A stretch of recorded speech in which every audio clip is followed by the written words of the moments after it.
On Tuesday, May 11, 2021 at 4:30 a.m., a man named Harold Lomas Kopoulos, otherwise called Babies, was terribly stirred from bed. At the hour of the episode, he had leased a two-story maisonette in suburbia of Glia, a region situated on the edges of Athens, Greece. Babas didn't have a lot of opportunity to fight back as three men covering their character with hoods fought and overwhelmed him. They were furnished with P-guns and burned through no time in tying up Babies, and a while later proceeded to blindfold him with conduit tape. He was unable to do much as the gatecrashers then pursued his better half, a 19-year-old young lady named Caroline Cruncha. This whole occurrence awakened their 11-month-old little girl who was dozing close by. The interlopers, with Greek and Albanian pronunciations, more than once asked where the cash was. Caroline didn't realize that what gave off an impression of being a theft would transform into her own homicide. Caroline Hunker was brought into the world to the resigned motor specialist David Squat and Susan de la Costa. On July 12, 2001 in Athens, when she was only 8 years of age, the family migrated to the island of Alanos, the spot where she had grown up. They moved on the grounds that both David and Susan had fallen head over heels for the beachfront environmental elements from an exceptionally youthful age. Caroline embraced her beachside life. She was energetic about both scuba jumping and swimming. She had met her future spouse Babas during a decent Friday march in 2017. At the time, Babas was a business helicopter pilot and Caroline was just 15 years old. After 3 years, the two of them got hitched in Portugal on July 15, 2019, a couple of days before her homicide. Babies and Caroline had bought a plot of land.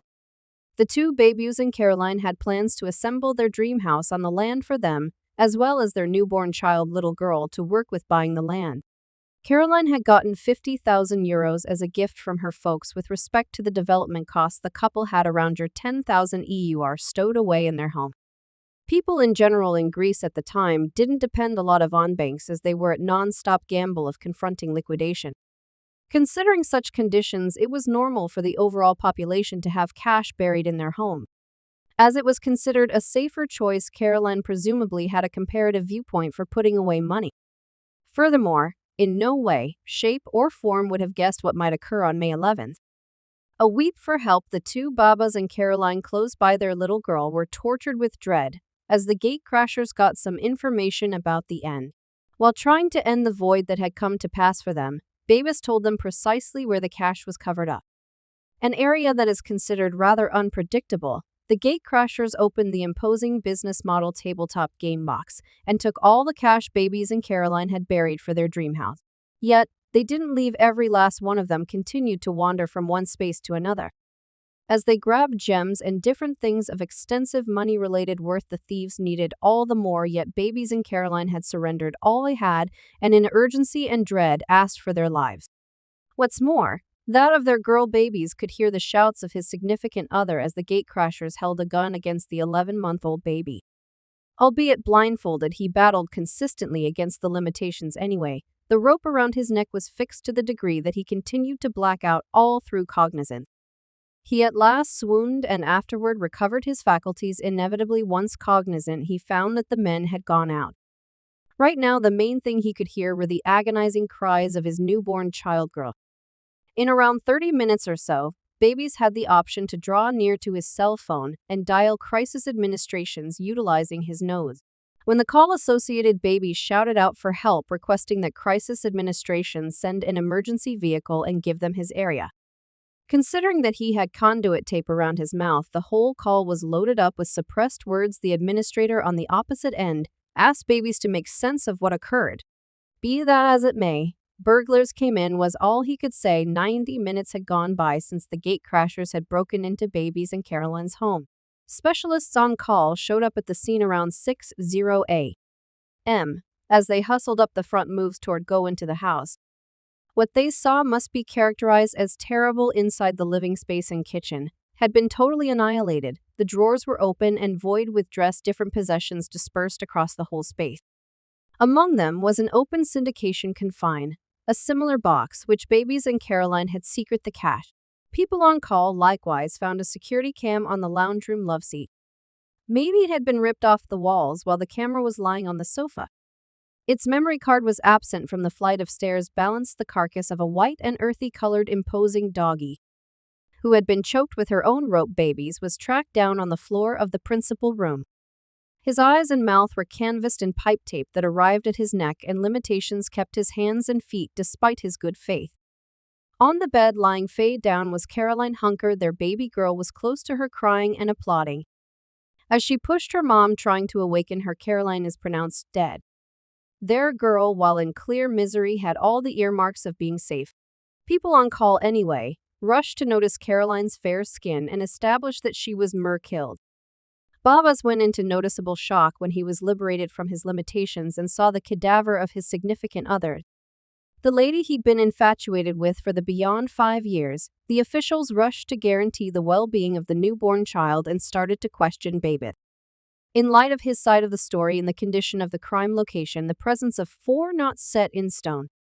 Cops presumed that 3 men had gone into the house while the 4th kept observed. They deciphered the whole arrangement of occasions up to the homicide and break as follows. 1. Interlopers moved toward the house through a back road that prompted its back entrance. 2. They neglected to break in through the back entryway and afterward eliminated security pins off a storm cellar window to go into the house. 3. Subsequent to entering the maisonette, they killed Roxy, the family's 7-month-old, imposing the deadly weapon, her own rope. 4. The 3 men then entered the fundamental room where babies and Caroline were snoozing. 5. Then they harmed the house and removed the cash from the syndication box. 6. Preceding leaving, they killed Caroline by covering her with a cushion. 7. Since babies was floating all through cognizance, the gate crashers might have expected he kicked the bucket and left, accepting that they had abandoned no observers. Taking everything into account, it was uncovered that it was anything but a moment experience. The 20-year-old female languished an assault that endured over close to 6 minutes. Wounds across her body gave indications of reprisal, and those all the rage and tongue alluded to the chance of sharp articles being utilized. No indications of rape were tracked down. Examination and hypothesis, albeit the harm done to the couple's home was gigantic, no substantial proof was abandoned by the gate crashers.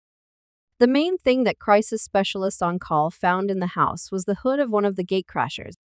In view of how babies had portrayed the occasion, it was reasoned that the hood probably fallen while babies was fighting back. This might have been a little piece of proof for an instance of such extent. Yet, the hood tumbling off was enough for babies to get a brief look at the guilty party. A sketch portraying an overweight, darker-looking tall individual was made in view of the subtleties babies shared. Regardless of being muddled, babies had the option to distinguish 2 guns that were utilized too. As per him, the gate crashers had a dark gun and a silver Colt. Subtleties of the examination uncovered that gate crashers had the option to escape with 10,000 euros in real money. Furthermore, adornments worth 20,000 euros. What's more, police reasoned that this was a demonstration of expert crooks who had noticed the family and trusted that the right second will strike. Moreover, a police representative had expressed it was ruthless and fierce, and proceeded to sort it as a demonstration of somebody with an absence of feelings and a solid introverted character. Various hypotheses before long followed as subtleties of the investigation gave increasingly more knowledge into the homicide. A critical path of thought to everybody was that, assuming cash was the rationale, why was murder fundamental? A few different hypotheses set forth the cases. For example, the interlopers were high on drugs and had no control over their activities, or perhaps Caroline saw or knew them. Caroline opposed and retaliated, given that she was a dark belt kickboxer and interlopers needed to quiet all her taking care of. Cautions being raised as Caroline may have begun to shout when her 11-month-old little girl had a firearm against her sanctuary. While this was all simple hypothesis, the examiners were sure around one thing: the assault was planned. The justification behind such a supposition was that the gate crashers realized the couple had cash concealed in the house. In view of this presumption, the police addressed Babas in Caroline's internal circle. They accepted that the pack had been given a tip close by. These cross-examinations, security cam film from homes and organizations in nearness was likewise inspected. In the recording, the police distinguished a dull-hued vehicle followed by a bike that was cruising around the couple's home on the morning of the homicide.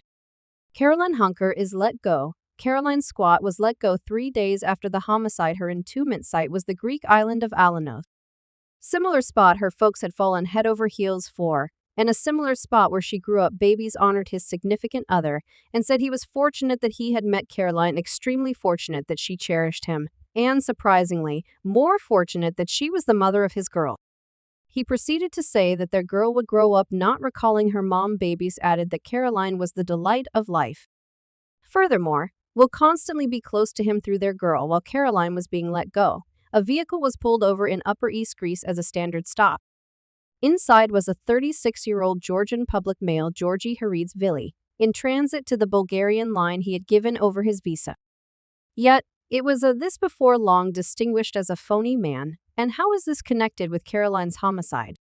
This man was before long distinguished as Georgi Haridzvili, a fierce criminal who had different earlier convictions. He was needed for 12 break-ins that were carried out all over Athens throughout the course of recent months.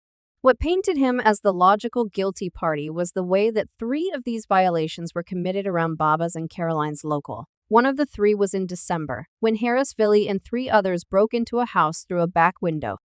Like what occurred with Babies and Caroline, they then, at that point, kept on hauling the female inhabitant by the hair. Also, took steps to cut her throat during that burglary. The gathering had taken 10,000 money and adornments. Their next hit was on spring 7th, only 2 months before Babies and Caroline came to their hit rundown. During this burglary, they tied up 4 others and a more seasoned couple alongside their housekeeper. The plunder cash and different things of huge financial worth on the off chance that examples aren't sufficient to paint him as the guilty party for the homicide then. At that point, think about what he had momentous similitudes with the sketch that was made utilizing Baby's depiction of the interloper. The proof piled facing Tuesday Lee incorporated a background marked by savage break-ins and endeavored to escape the nation and similarity to the sketch.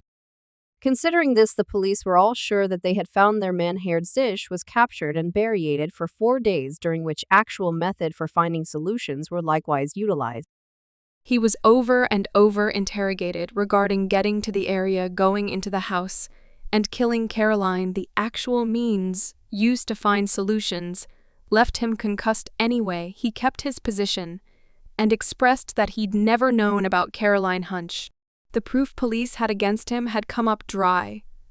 Haridzvili wasn't their man, all things considered, and was gotten free from any contribution in the homicide. As an outcome, 3 cops were downgraded from the Athens manslaughter crew. Proceeding with the examination, the police put their focus on a neighborhood Albanian coordinated wrongdoing bunch. At first, they had a rundown of 100 individuals that was subsequently reduced to 10.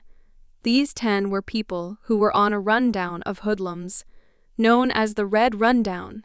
Mugshots of everyone were displayed to Bavis. However, the police uncovered no different subtleties.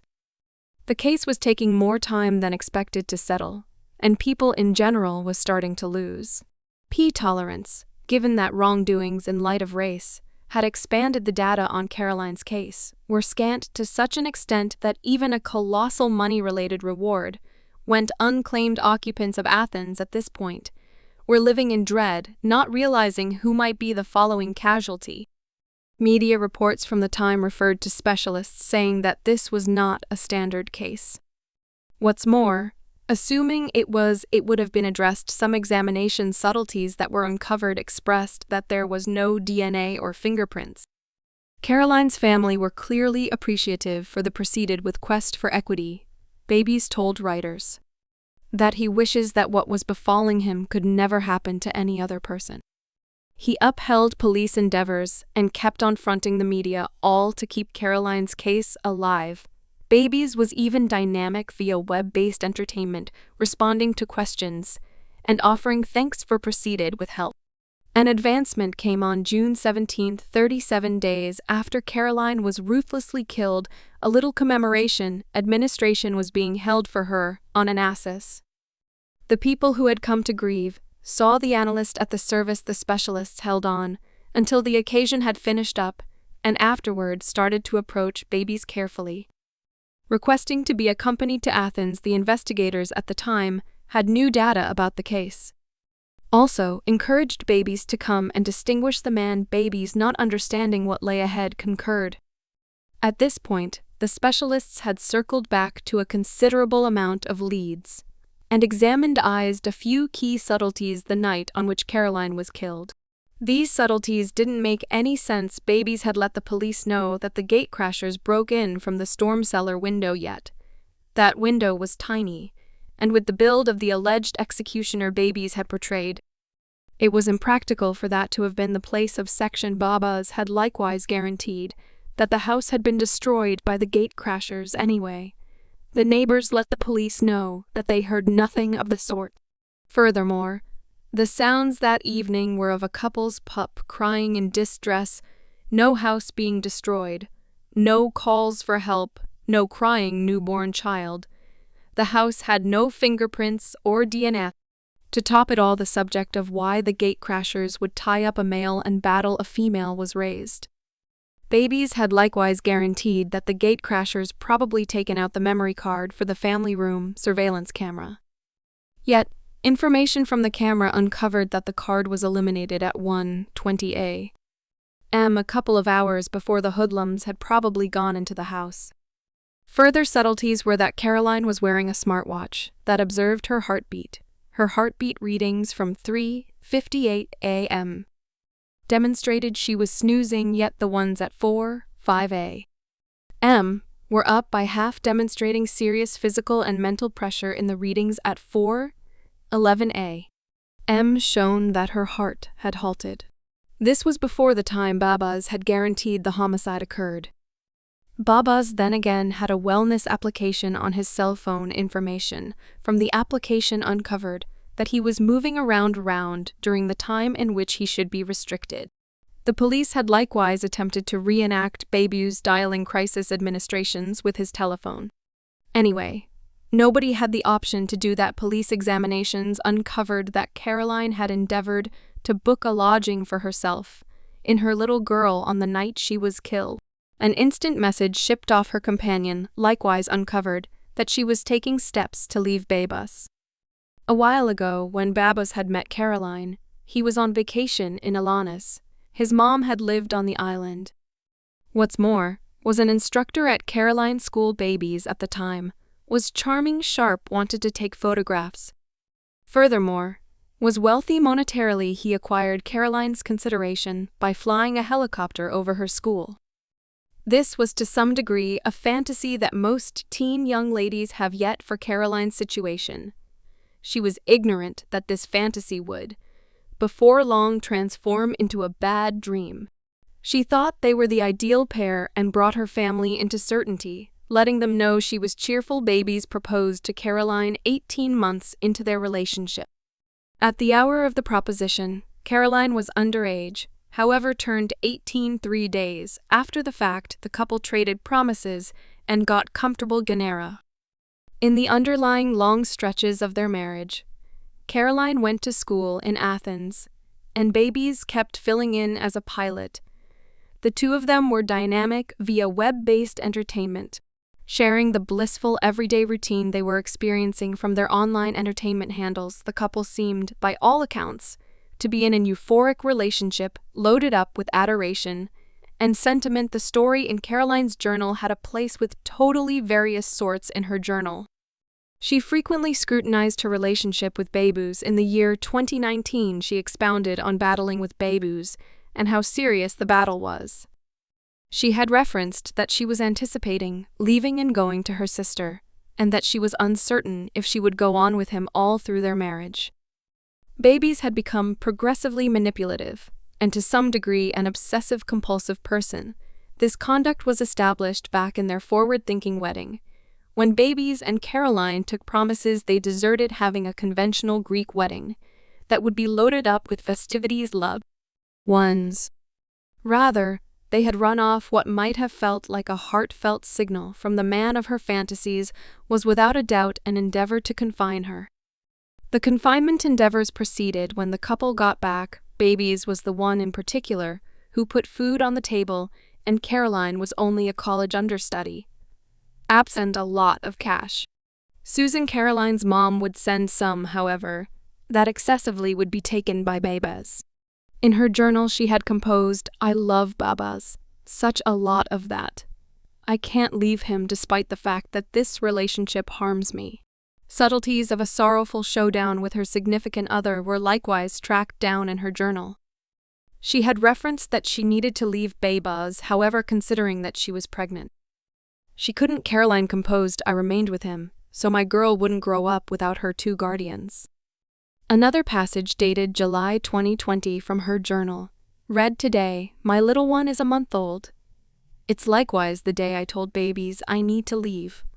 I feel terrible." The journal likewise had notices of a house in Athens, situated in Halandry, which began as a fantasy romantic tale for Caroline, had now transformed into a pit. A void loaded up with torment, loathsomeness, despair, one might say, of being alienated, a chasm that she was unable to escape. One that would occasionally consume her telephone records.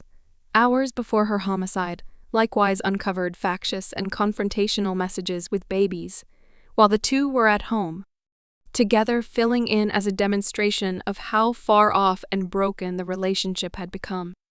The agents told babies that he was the new suspect in the homicide case. He was shown overpowering and obvious proof that uncovered the irregularities with the subtleties he had at first shared. He was examined for 8 hours before he separated. In the end, he started to admit, yet the admission was one loaded up with manufacture. He let the police know that he and Caroline began contending on May 10th, the prior night she was killed. Baybuzz proceeded to say that the couple just battled about their little girl, and that's still up in the air to take her and leave. This had made Baybuzz let completely go, given that he guaranteed that the youngster was for what seems like forever. Further subtleties of the night from Baybuzz were that Caroline had tossed the baby kid in the bed and advised him to take off from the house. He referenced that Caroline was the person who turned to actual maltreatment and had pushed him and punched him. Baybuzz added that due to this, his judgment became blurred starting here forward. Baybuzz blew up, choked her, squeezed a pad all over, utilizing his total body weight, and killed her. A merciless homicide before 11-month-old youngster, he referenced, pondering disposing of the body, however realized that that wouldn't be imaginable. Not long after the prospect of outlining another person rung a bell. He organized a home intrusion, and to make it look genuine, he even killed Roxy, set his own kid close to the carcass of his better half. Furthermore, went on by tying himself up with some rope and conduit tape. He referenced that he should have been rebuffed, and that he owed a major statement of regret to everybody he'd hurt. While he accepted that his activities were not supported, he attempted to move fault on Caroline, saying that he had become temperamental and forceful after the couple's one and only youngster, a kid that would now need to grow up without her mom. A youngster who won't ever know who her mom was, on the grounds that she was severely killed by the very man she once cherished. The case was subsequently named the homicide that tricked the world. Baybuzz had become so certain about pulling off the homicide that he didn't waste any time trying to obliterate key proof. In May 2022, he was charged and seen as at fault for planned murder, forestalling the course of equity, deceiving specialists, and creature misuse.